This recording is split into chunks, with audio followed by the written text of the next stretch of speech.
Feito por Elas, o podcast que discute o protagonismo das mulheres no audiovisual. Oi, gente, eu sou Isabel Wittmann. E eu sou Camila Vieira.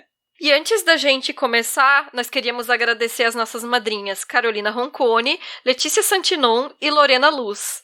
E pessoal, nós somos um podcast independente. Convidamos vocês a ajudar com o nosso financiamento coletivo. Com qualquer valor, você já recebe a nossa newsletter a cada 15 dias. E também temos outras contrapartidas com diferentes valores que cabem no seu bolso. É só colaborar com a gente no padrim.com.br/feitoporelas e no patreon.com/feitoporelas.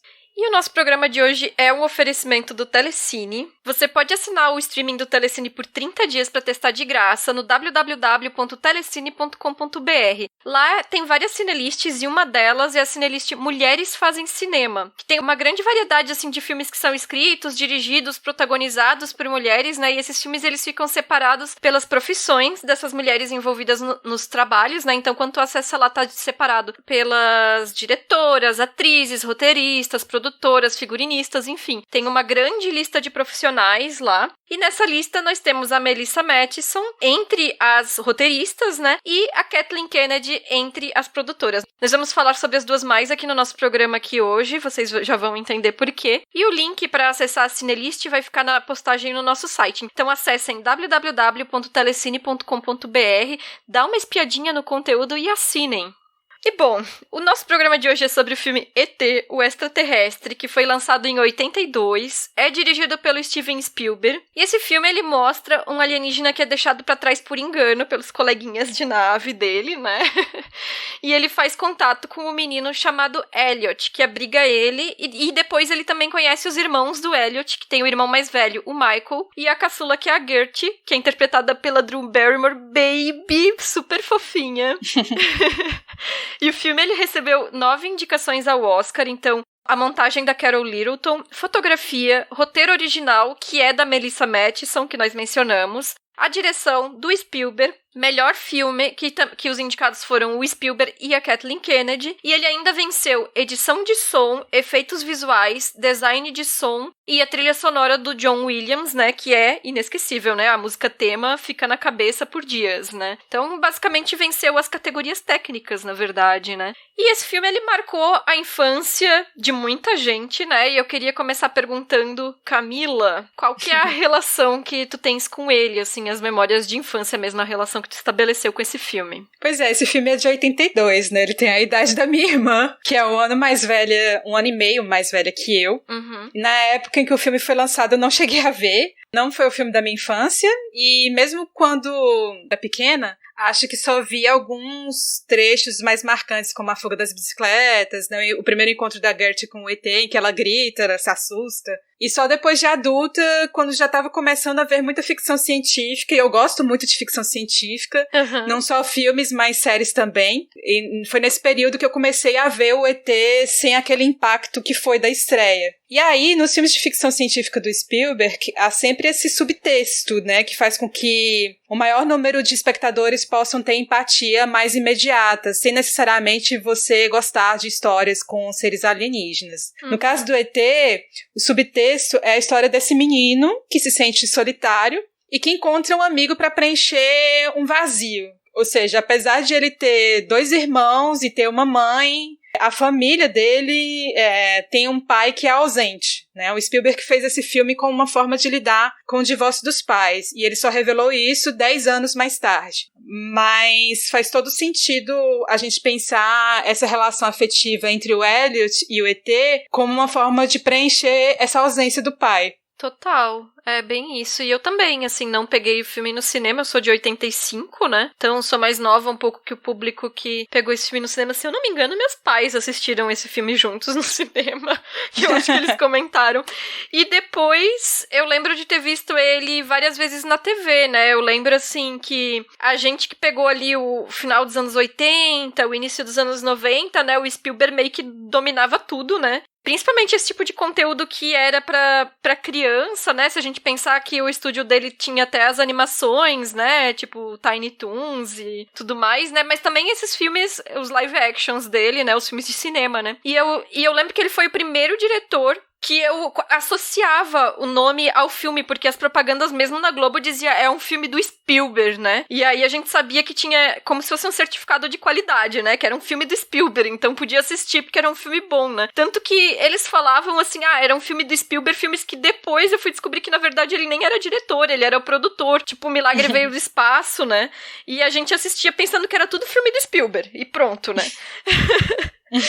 E assim, eu achava ET um filme mágico, né? Quando eu era criança, eu gostava muito de filmes de fantasia, né? Uma coisa que eu gostava muito era essa sensação de magia, a sensação de estar vendo algo que era fantástico, né? E o ET era um desses filmes. Eu até comentei no nosso programa sobre a Xuxa, né? Que eu gostava de filme que tivesse aqueles bonecos, que era uma coisa bem dos filmes de fantasia dos anos 80, né? Uhum. E eu acho que até hoje essa cena do Elliot que tu falou, né? Voando de bicicleta na frente da lua, é uma coisa que marca, né? Quem pegou essa fase do filme ali. E o filme, eu chorava muito, eu ficava muito triste quando eles pegavam o ET, a gente vai falar depois, mais pra frente, sobre essa parte, né, pra estudar ele. Eu nunca mais tinha visto esse filme, eu não sei se eu cheguei a assistir ele adolescente, mas mais adulta, eu tenho certeza que eu nunca vi, e eu mencionei com vocês, né, que eu não tinha visto esse filme adulta, e que eu chorava quando era criança. A Kel acertou, eu chorei tudo de novo, assistindo a Kel disse, tu vai chorar de novo. Bingo, foi isso. Não, mas é um filme muito emocionante, né? Eu acho que é isso, assim, é um filme de ficção científica, mas também ele apela muito para esse lado dramático e fazendo com que os espectadores tenham essa empatia, né? Sem necessariamente você gostar desse universo. Sim. E aí pensando nesse aspecto da magia, né, que eu tava falando, né, esses dias eu vi circulando em alguns grupos de cinema, não me lembro qual que foi, deve ter sido num Telegram da vida, uma capa de uma revista do Shyamalan lá no começo da carreira, né, dizendo que ele era o novo Spielberg, né. E aí pensando nesse ponto da carreira do Spielberg, vamos dizer assim, até ali o começo dos anos 90, que ele ainda fez Hulk, ele fez o Jurassic Park, né, e como que tu falou, né, Camila, ele buscava essa coisa da empatia, né? E ele também é muito conhecido e criticado por fazer filmes que evocam essa coisa da emotividade, né? Assim, às vezes ele pesa um pouco a mão, vamos dizer. Então, e aí ele tem essa característica, né? Que eu acho que nessa época desses filmes funcionava melhor, não é tão forçado como alguns filmes mais recentes dele, que aí eu acho que essa coisa da emotividade às vezes passa um pouco do ponto, né? E ele tratava a emoção ali, né, pelo olhar das crianças, né? E no filme aqui ele reforça essa coisa da capacidade delas de acreditar nas coisas, né? E aí eu acho que essa comparação com o Shyamalan casa muito bem, né? Porque o Shyamalan tem essa filmografia que ele tá sempre trabalhando a crença como um tema, né? É uma coisa que ele aborda muito nos filmes dele, né? A capacidade das pessoas de acreditar nas coisas, né? Depois eu quero falar um pouquinho mais sobre isso, sobre a crença, né? Mas eu acho que um ponto-chave pra pensar esse filme, o ET, é justamente o roteiro da Melissa Mathison e como que ele encaixa nesse perfil do Spielberg dos filmes de então, né? Na forma como ela aborda esses temas. Sim, sobre a construção do roteiro, um ponto que eu destaco é que o ET, ele foi construído como um personagem que tem características relacionais com os humanos. A gente vê ele se divertindo, ele se assusta, ele fica bêbado, fica constrangido. E a Melissa Mathison, ela fez essa pesquisa com crianças para saber qual superpoder mais legal elas gostariam de ter, ou se algum amigo alienígena tivesse um superpoder, qual seria o mais legal. E aí a maioria respondeu que seria a cura. Então ela trouxe esse poder de cura pro ET. Gente, que massa!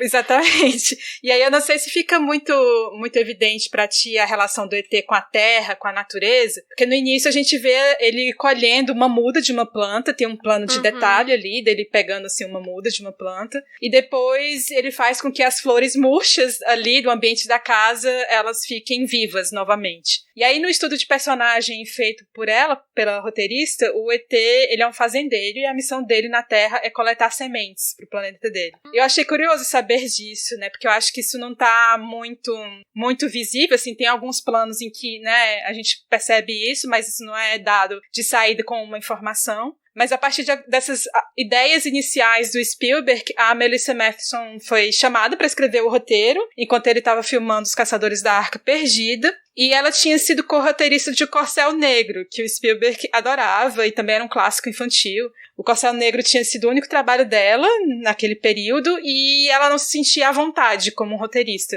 Mas aí, nesse processo de convencimento do Spielberg, ela, durante o processo de escrita, ela achou que foi um trabalho até relativamente fácil. Ela levou 2 meses para escrever o roteiro e o primeiro tratamento foi levado direto para o set. E aí, com poucas alterações, principalmente nessa interação com os atores, né? Porque os atores, eles tinham flexibilidade para improvisar, né? As crianças tinham essa flexibilidade para improvisar a partir da direção do Spielberg ali nas gravações. E a Melissa Mathison também participou das filmagens, né? Ela interagiu muito com esses atores mirins. Nossa, isso é bem impressionante, assim, e faz todo sentido, né, pensar que se existir essa abertura para improvisação, mas uma linha guia do roteiro, a roteirista tá acompanhando ali para manter isso nesse caminho que foi escolhido, né. E eu não sabia que ela tinha feito Corcel Negro. Eu lembro de ter assistido esse filme quando era criança. Eu acho que ele também foi um filme, assim, que marcou um pouco a época, mas que hoje ele meio que caiu no esquecimento, né. E eu também não tinha percebido que o ET era agricultor. Então, assim, eu acho que é fácil de perceber esse paralelo do ET com a natureza, né? Ali que tu falou até essa manifestação dele ali na flor, né? Que ele traz de volta à vida, mas a questão de ser agricultor realmente não tinha ficado claro pra mim, assim. Muito interessante isso. E dá pra ver que a Melissa Mathison, ela se preocupou, assim, em incorporar os desejos das crianças na história, né? Eu dei uma olhada aqui, dá pra ver que ela não teve muitos trabalhos como roteirista depois, então aqui, segundo o IMDb, né, ela tava na equipe de roteiro do filme do Twilight Zone de 83, que ela fez um segmento, na verdade, né? Ela escreveu A Chave Mágica, de 95, que é dirigido pelo Frank Oz. Ela escreveu o Kundun, de 97, do Scorsese. E, agora mais recente, ela trabalhou no Bom Gigante Amigo, de 2016, que também é do Spielberg, mas esse eu não vi. Até porque, assim, é um filme também que era bem infantil, né? Então, assim, ela teve, 3 trabalhos depois do ET. É muito pouco, né? É, pouco. E voltando pro ET, né? Eu acho que ela se aproveita de uma coisa que é justamente isso que a gente estava falando, sobre a capacidade das crianças de acreditarem nas coisas, né? E aí eu fiquei pensando, porque eu tinha toda essa relação com o cinema de fantasia, quando era criança, adorava fantasia porque me deixava sonhando com as coisas, né? E aí tinha um desenho que passava na cultura, que era o Senhor dos Sonhos. Tinha uma pedra dos sonhos que distribuía os sonhos para as pessoas quando elas dormiam, e eu lembro que não é que eu não sabia que era ficção, por exemplo, eu tinha claro que um filme era uma coisa filmada e era ficcional. Eu sabia que aquilo não era algo filmado da realidade. Mas eu lembro que eu perguntei pra minha mãe se esse negócio da Pedra dos Sonhos era verdade, porque eu sabia que era um desenho, que alguém fazia aquilo, mas a lógica fazia sentido pra mim, sabe? Eu acreditava que aquilo pudesse existir. Então, assim, e era porque era isso, porque era mágico, porque era fantástico. Então, eu acho que às vezes tem coisas que parecem bobas, mas a gente, quando é criança, se relaciona com aquilo. A gente cria uma lógica em um sentido que é próprio do infantil, né? Sim. Não sei, assim, não sei se tu também tinha esse tipo de relação, Camila, com esse encantamento, com essa magia, assim, do cinema. Sim, total, e eu acho que o ET, ele tá lidando justamente com isso, né, não trazer isso que é próprio do universo infantil, mas levar isso também pros adultos, né, porque o que eu acho que é mais encantador no filme é essa ideia de uma crença que não está exatamente dentro da ordem espiritual, mas nessa capacidade de expandir a nossa imaginação. De poder escapar dessa dureza que é enfrentar o cotidiano, o dia a dia, e se abrir para entrar em contato com algo que é radicalmente diferente de você, mas que também te constitui como um ser humano, porque diz respeito à nossa capacidade de fabulação. E aí, nesse sentido, lembra muito o Shyamalan, como você falou, Isa. Sendo que o Spielberg, ele sempre conseguiu fazer negociações tranquilas com o aparato da indústria, e o Shyamalan costuma ter mais conflitos, né, com os estúdios. Mas um detalhe que eu acho necessário lembrar é que o Spielberg estava ali fazendo filmes nos anos 80, quando a televisão disputava com o cinema a atenção do grande público. E não é à toa que existe aquela sequência do Elliot beijando uma menina na escola, e aquela sequência ela vai recriar a cena do beijo da Marion O'Hara com o Joe Wayne em Antes do Vendaval, do John Ford. Não sei se tu se lembra. É naquela cena dos sapos, que eu acho aquilo ali muito mágico, assim. Aquela sequência, ela não existe apenas como um exercício de metalinguagem, ou pra dizer que o Spielberg era um cinéfilo. Pra mim, eu vejo ela de um outro modo, dependendo do contexto do que era, o que tá acontecendo ali nos anos 80, nos Estados Unidos. Porque você vê o filme do John Ford passando na telinha da televisão, e o que é mágico é a cena que está sendo recriada na diegese do filme do Spielberg. É como se ali ele falasse, nossa, veja o que o cinema é capaz de fazer. Uhum. E era uma época em que as pessoas consumiam imagens de noticiários pela TV. Se a gente pensar que em 1980 a CNN ela foi lançada como a principal emissora de notícias nos Estados Unidos. E hoje, né, é o que é. É o poder que tem. E os Estados Unidos naquela época tinha acabado de sair derrotado da Guerra do Vietnã. Que foi em 75, né, que terminou. Então, assim, era um mundo muito desencantado e tinha esse horror da realidade mediada pela televisão. Então, eu penso que esse encantamento vem muito desse lugar também, assim, desse poder de comunicação que a televisão tinha, de trazer esse choque de realidade. O cinema estava querendo trazer um outro lugar. Nossa, perfeito, sim. Eu não tinha feito essa relação com o contexto televisivo dos anos 80. E o cinema é isso, né? O cinema é essa capacidade de criar imaginários pra gente também, né? E apresentar mundos, né? Criar mundos pra gente, né? Eu acho isso tão bonito. Sim, e aí nesse sentido tem a ver com o que o Spielberg fala que o filme é escapista, assim, mas escapista não no sentido ruim. É no sentido de você possibilitar trazer um encantamento que não seja esse da dureza do real. Eu nunca acho que escapista é no sentido ruim, sabe? Quando as pessoas dizem, o gênero musical é escapista, eu já fico, que ótimo, adoro, assim, porque eu acho que o escapista tem um pouco disso, né? De nos colocar em outras situações, mesmo que elas reflitam a nossa realidade contemporânea, mas que isso nos coloque em outro lugar, em outra posição de reflexão, assim. Eu não vejo escapista como algo negativo, né? Embora tenha essa conotação, né? Essa é a minha aproximação pessoal com o termo, né? Então, aí, as crianças, elas têm, né? Essa facilidade de elas não estranharem o que elas veem, né? E sim, uma série de filmes, né? A gente vê que as crianças, quando elas se deparam com situações que são diferentes do cotidiano, elas não estranham, elas assimilam e, ok, é isso, né? E tem uma hora que o Elliot tá com o ET e a mãe dele tá lendo o Peter Pan pra Gert, né? E tá na parte em que eles estão curando a Sininho com a crença nas fadas, né? E aí eles falam, eu acredito em fadas, eu acredito. E esse trecho é colocado justamente pra espelhar a relação das crianças com o ET, né? Tipo, eles acreditam no ET enquanto os adultos não veem o ET, né? Assim, tem aquela cena que a mãe chega em casa com as compras e ela não vê o ET enquanto tá guardando as compras e o ET tá na cozinha, né? Sim. E o ET também tem poderes, né? Que só elas veem e elas veem o bom neles, né? Elas nunca encaram ele como uma criatura que seja ameaçadora, que poderia ser, né, a abordagem que, sei lá, alguma pessoa que enxerga um ser desses pela primeira vez podia considerar algo ameaçador, né? E aí eu acho que entra outro ponto que é importante do roteiro da Melissa Mathison, que é a mudança da perspectiva em relação aos alienígenas, né? De uma maneira geral. Que se a gente pegar aquela ficção científica dos anos 50, 60, 70, né? Os filmes, eles são cheios de alienígenas que são ameaçadores e também de invasores de corpos. Esses são os dois temas principais da ficção científica nessas décadas. Então, como tem essa coisa do filme de gênero refletir os medos contemporâneos, né? Eles basicamente refletiam a paranoia da Guerra Fria, né? Então, o termo alienígena, se for pensar, ele significa estrangeiro, literalmente, né? Até hoje ele é usado na realidade com esse sentido. Então, assim, se o pessoal que trabalha lá naqueles esquemas de fronteira dos Estados Unidos chamam mexicanos de alien, por exemplo, né? Então, tem essa conotação do estrangeiro, o que vem de fora, né? E os filmes, eles refletiam o medo do que vinha de fora, né? Então, eram os russos, principalmente, né? Ou, no caso dos invasores de corpos, né? Do que parecia familiar, mas, na verdade, podia ser uma ameaça. Então, assim, você tem ali o seu vizinho, que parecia com qualquer outro bom cidadão americano, entre aspas, né? No American Way of Life, mas, na verdade, ele poderia ser um comunista.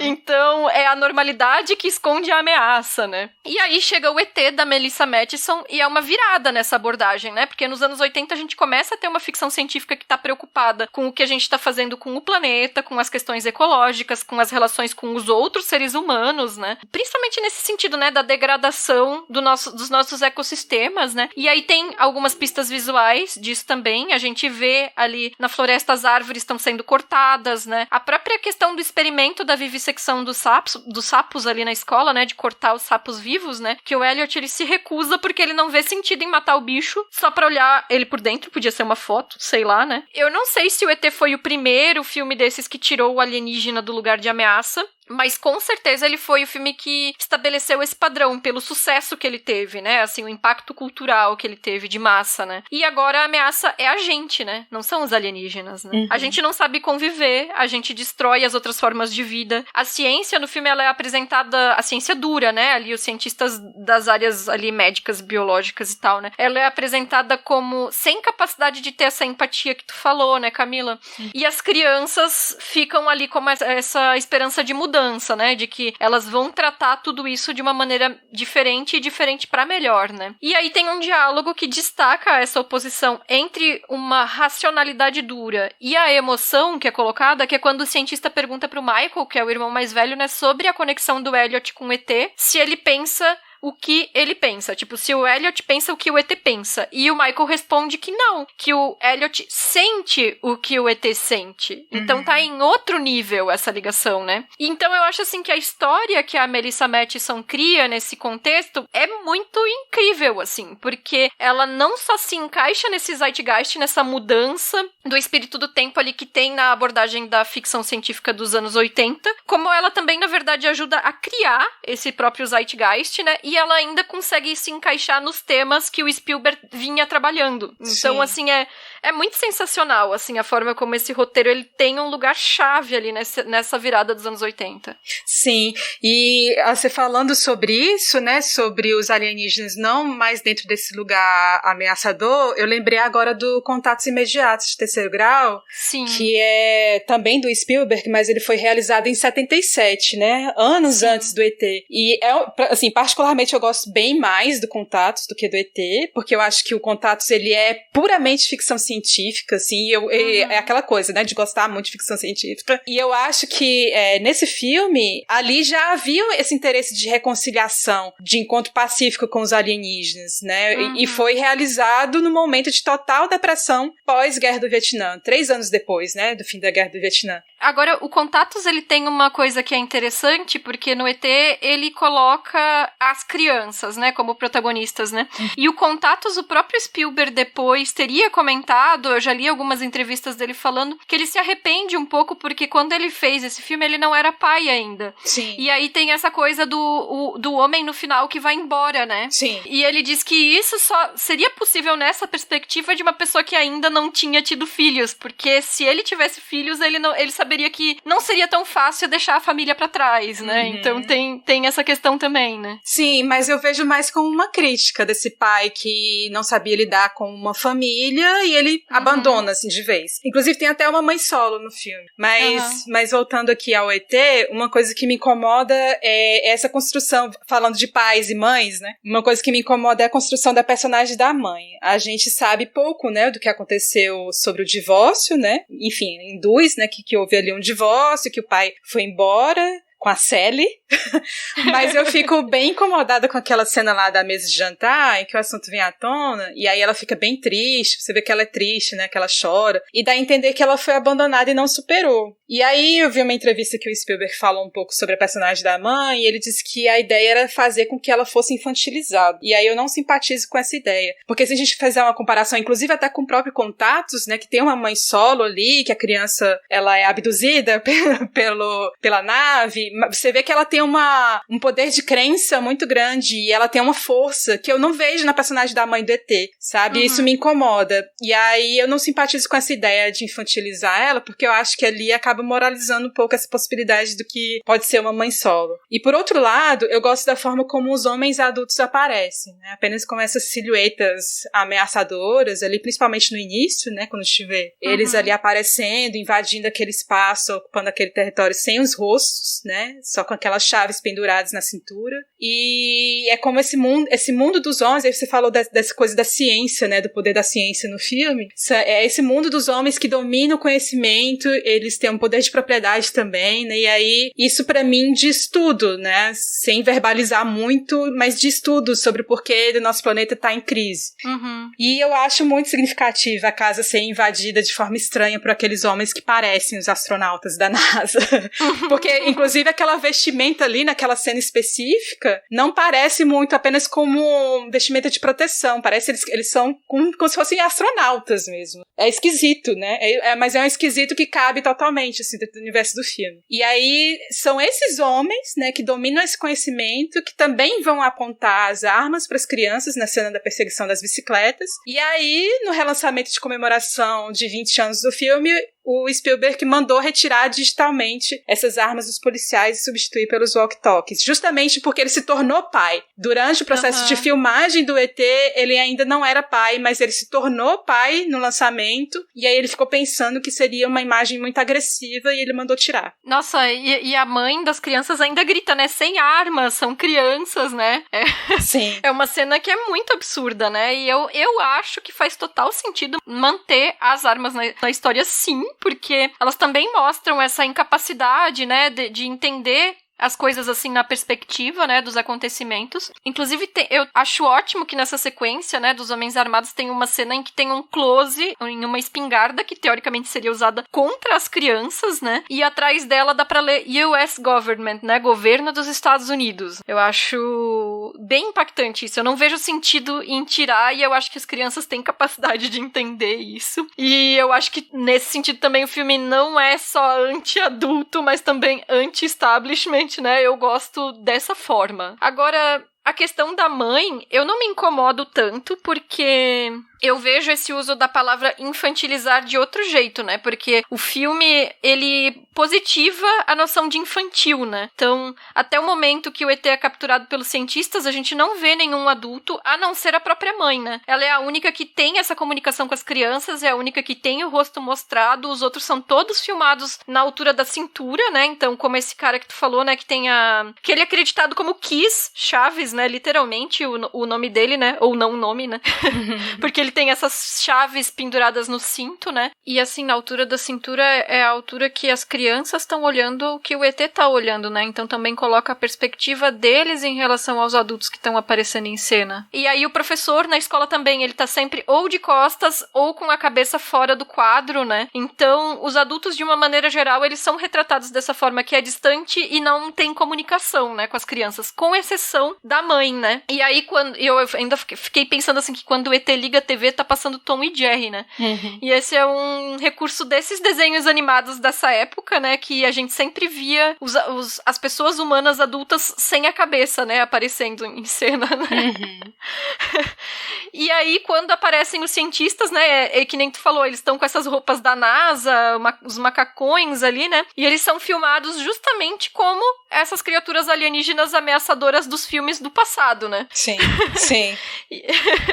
E aí a gente vê também, tem uma cena que os cientistas estão na rua e eles vão marchando e vão saindo da linha do horizonte com aqueles capacetes que refletem, né, a iluminação, né? Eu achei essa composição visual que eu não percebia quando era criança, né? Eu achei sensacional, porque mostra realmente essa desconexão dos adultos em relação às crianças e ao próprio ET, né? E a exceção pra mim é a mãe, né? Que é acessível, embora ela tenha suas dificuldades próprias de entendimento e de comunicação e tudo, mas ela tá ali, né? Então, pra mim, eu acho que ela é infantilizada nesse sentido, que ela ainda se comunica com o mundo das crianças, ainda tá aberta pra eles, né? E aí, essa sensibilidade dela, como fica ali falado que faz poucas semanas que o pai saiu de casa, eu também entendo de uma maneira positivada, e eu acho que é compreensível ela não conseguir ainda se comunicar muito a esse respeito, mas porque, assim, o filme, ele tá tratando também as emoções de uma maneira positiva e a racionalidade de uma maneira negativa, né? Então mostra que ela tem essa sensibilidade, ela tá abalada ali, mas, de novo, assim, ela tá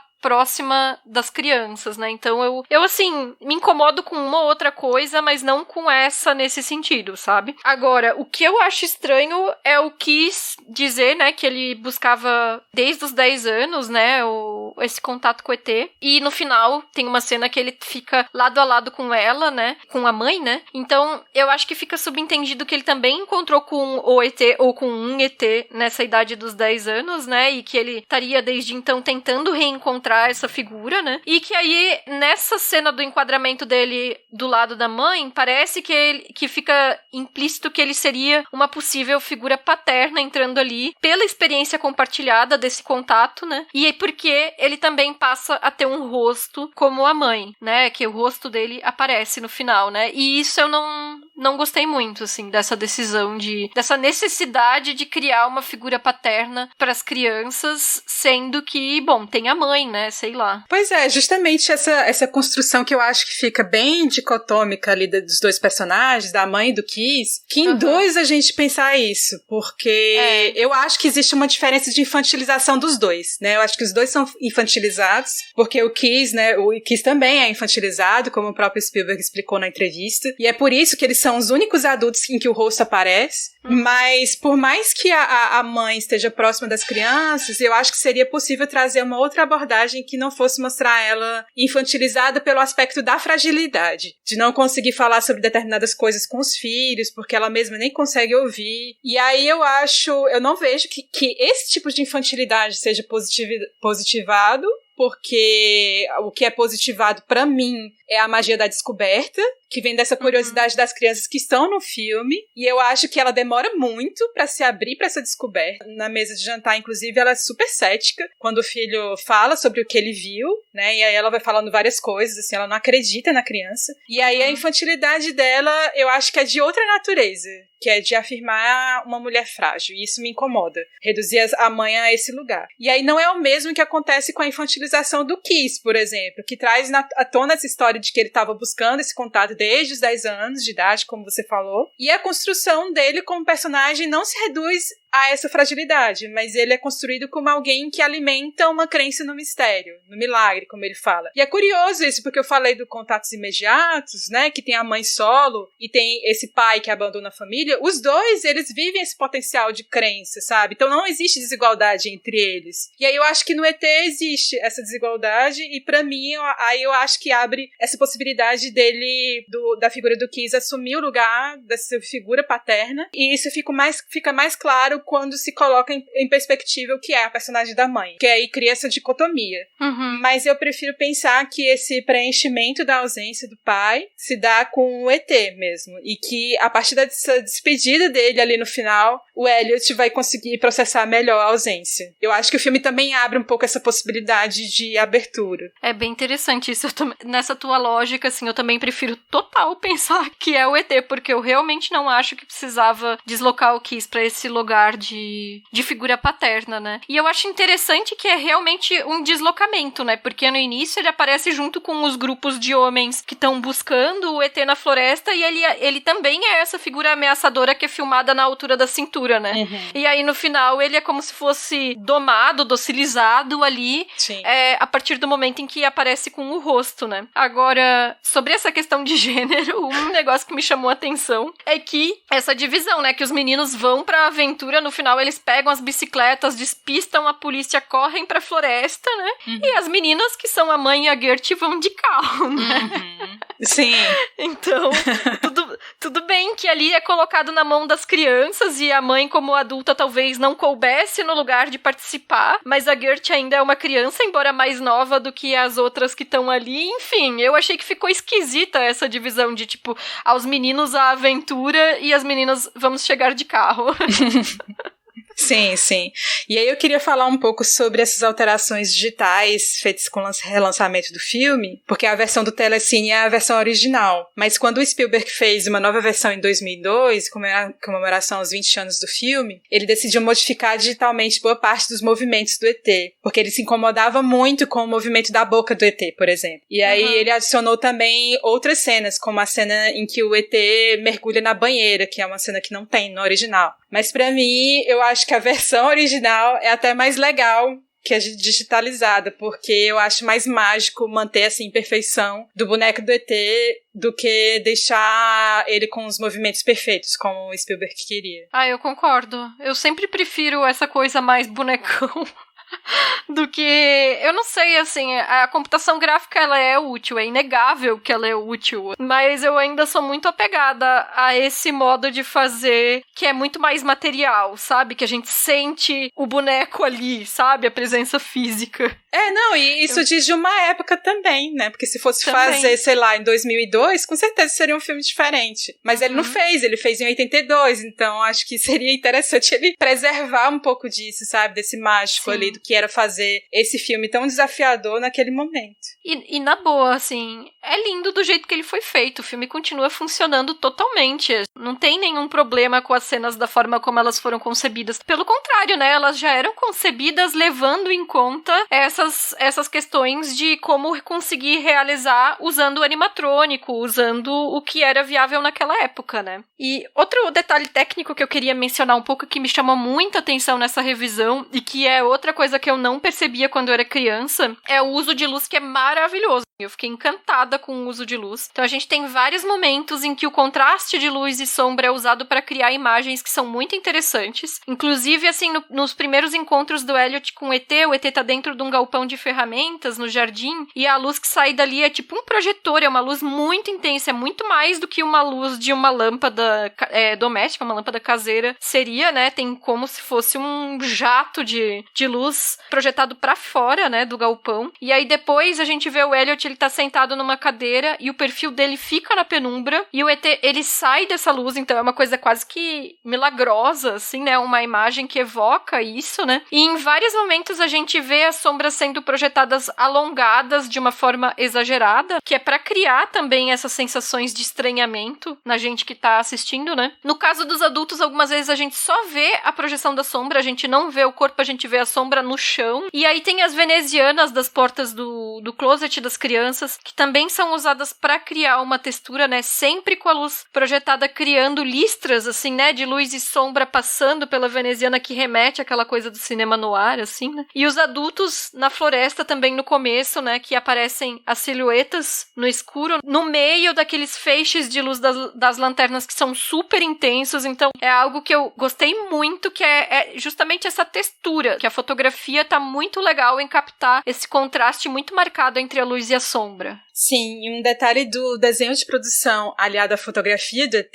é que em vários planos há sempre um tipo diferente de refletor, como se fossem esses pontos de luz em uma única direção, que é uma coisa que a gente não vê muito marcado no Contatos Imediatos, mas aqui no ET ele explora muito isso em vários planos. São as lanternas, as lâmpadas na varanda, as luzes da nave, os spots da sala com os médicos. E um outro elemento muito marcante é o fog, que são, isso, né, os ambientes noturnos têm sempre uma névoa para todos os lados, não só nas externas, mas também tem uma cena na cozinha que eu acho muito curiosa, que aparece o Elliot deixando, depois que ele discute ali com a mãe, que a mãe começa a chorar porque se lembra do marido que foi embora, ele vai colocar uns pratos na pia e aí sai aquela fumaça super densa e ele olha pra fora, pra janela. Então tem essa coisa da fumaça, é muita fumaça, muita névoa, o que dá, assim, essa ambiência de mistério que o filme pede.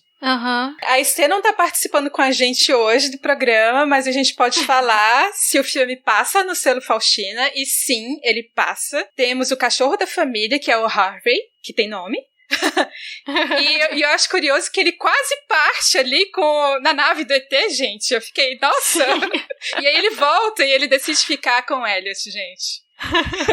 Fofinho. É muito curioso o Harvey, né? Aí, na época em que o ET foi lançado como um filme infantil, havia muito receio que o filme fosse um fiasco, porque todas as grandes produções infantis daquela época eram fracassos de bilheteria. A produtora Kathleen Kennedy tinha apenas 30 anos na época, e o o ET foi o primeiro filme que ela produziu, então imagina a responsabilidade, né? Havia muita insegurança de que tudo fosse dar muito errado. E é curioso, porque boa parte das pessoas que estão ali na equipe técnica do filme são pessoas muito jovens, né? Faixa de 30 anos, por aí. Então, assim, tinha isso que vinha da nova Hollywood, né, de valorizar esses realizadores e esses técnicos muito jovens e fazer coisas extraordinárias ali naquele momento. momento, né, em Hollywood. Uhum. E o filme acabou sendo um sucesso pro público infantil. E aí eu queria te perguntar se ele fosse lançado agora, ele teria o mesmo engajamento para as crianças de hoje. Você acha que sim? Gente, é uma pergunta difícil, assim, eu fico em dúvida. Assim, porque eu não tenho filhos, né, então eu teria que inferir, assim, né, deduzir. Eu acho que as crianças, elas continuam se atraindo por fantasia, pela temática da fantasia, né, e eu acho que o filme, ele funciona, que nem eu falei, como narrativa visual até hoje, do jeito que ele foi feito. Não precisaria, por exemplo, nem ter um remake feito hoje pra apresentar pras crianças. Eu acho que talvez elas gostassem do jeito que ele foi feito em 82. Eu fico em dúvida sobre os adultos, porque na época também muitos adultos assistiram, né? Porque eu acho que a gente hoje vive um momento mais cínico, né? Em relação aos cinemas, narrativas como um todo, não sei, ao mundo, né? Então, boa pergunta. Eu realmente não sei dizer, assim. Eu fico confusa sobre essa pergunta, assim, até pela minha pouca experiência com crianças contemporâneas, né?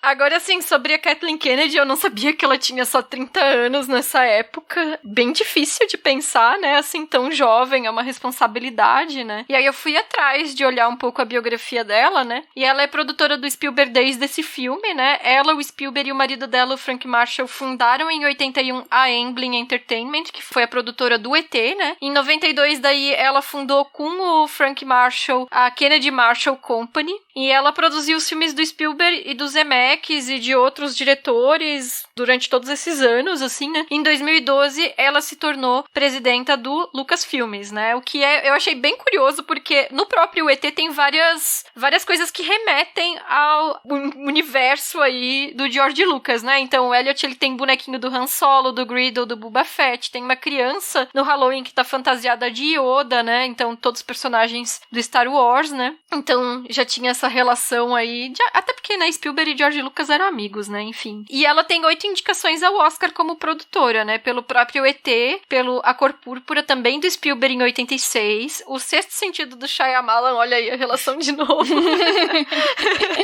em 2000, o Seabiscuit do Gary Ross em 2004, Monique do Spielberg de novo, em 2006, o Benjamin Button do Fincher em 2009 e, pra fechar, Cavalo de Guerra em 2012 e Lincoln em 2013 também do Spielberg, né. E em 2019 ela ganhou um Oscar honorário, que é o Prêmio Memorial Irving G. Thalberg, que, segundo a Wikipédia, porque eu tive que ir atrás para ver o que era, é uma distinção especial atribuída periodicamente a produtores cujo principal trabalho reflete uma constante produção de filmes de qualidade. Uau!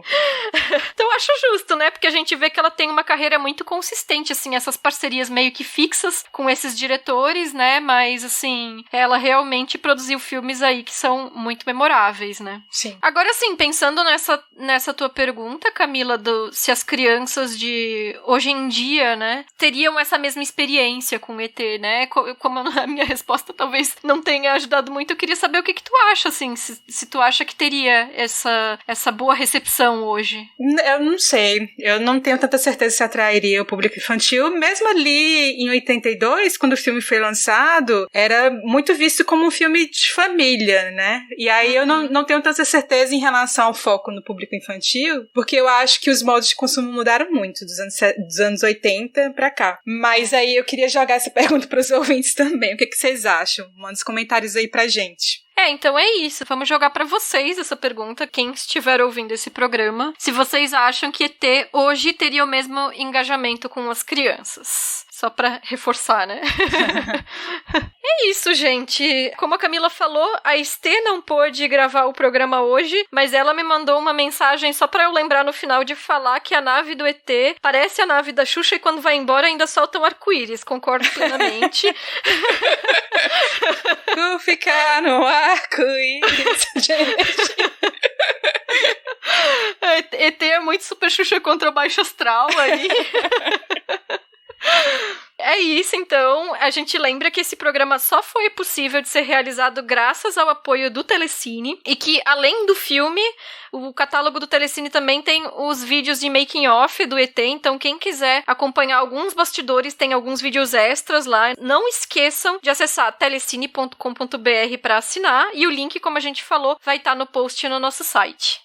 Siga o Feito por Elas nas redes sociais, no Twitter, Instagram, Facebook e Letterboxd. Avalie também o nosso podcast no iTunes ou no aplicativo da sua preferência. Além do site do feed, os programas estão disponíveis no Spotify, no Deezer e no YouTube. E todos os filmes e as referências que fizemos ao longo do programa estão com links no post. Temos também um grupo no Telegram. Para acessar, é só procurar o link no post do programa. E o nosso próximo programa vai ser sobre o filme Os Refugiados do Barco, de 1982, da cineasta chinesa An Hui. Mandem comentários sobre esse programa para o nosso e-mail contato@feitoporelas.com.br ou no nosso site feitoporelas.com.br. Obrigada pela audiência e até o próximo programa. Beijo, pessoal. Até mais. A pesquisa, pauta e roteiro é de Isabel Wittmann e Camila Vieira. Produção e edição, Isabel Wittmann. A arte da capa é da Amanda Menezes. A vinheta de abertura é composta por Felipe Aires. E a locução da vinheta é da Débora Garcia.